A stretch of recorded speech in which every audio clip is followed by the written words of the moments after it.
Hi everybody. This week we made it official. I'm going to Cuba. When Michelle and I go to Havana next month, it will be the first visit of a U.S. president to Cuba in nearly 90 years. And it builds on the decision I made more than a year ago to begin a new chapter in our relationship with the people of Cuba. You see, I believe that the best way to advance American interests and values, and the best way to help the Cuban people improve their lives, is through engagement, by normalizing relations between our governments and increasing contacts between our peoples.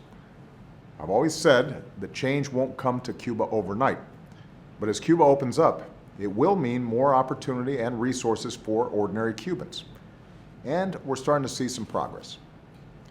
Today, the American flag flies over our embassy in Havana, and our diplomats are interacting more broadly with the Cuban people.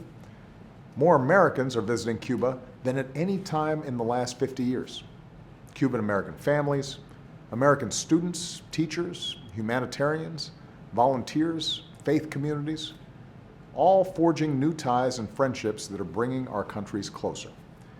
And when direct flights and ferries resume, even more of our citizens will have the chance to travel and work together and know each other. American companies are starting to do business in Cuba, helping to nurture private enterprise and giving Cuban entrepreneurs new opportunities.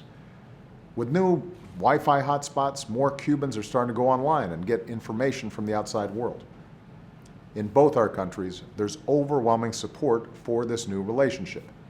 And in Cuba today, for the first time in a half-century, there is hope for a different future, especially among Cuba's young people who have such extraordinary talent and potential just waiting to be unleashed.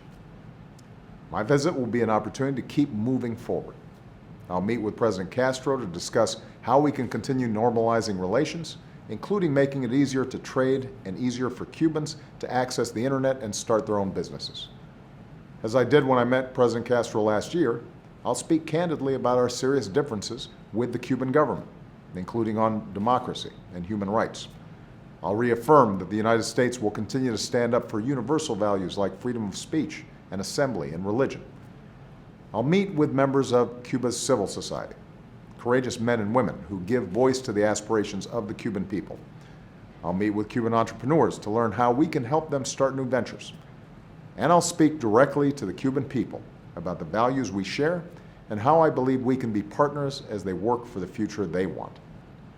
We're still in the early days of our new relationship with the Cuban people. This transformation will take time, but I'm focused on the future, and I'm confident that my visit will advance the goals that guide us, promoting American interests and values and a better future for the Cuban people, a future of more freedom and more opportunity. Thanks, everybody. And to the people of Cuba, nos vemos en La Habana.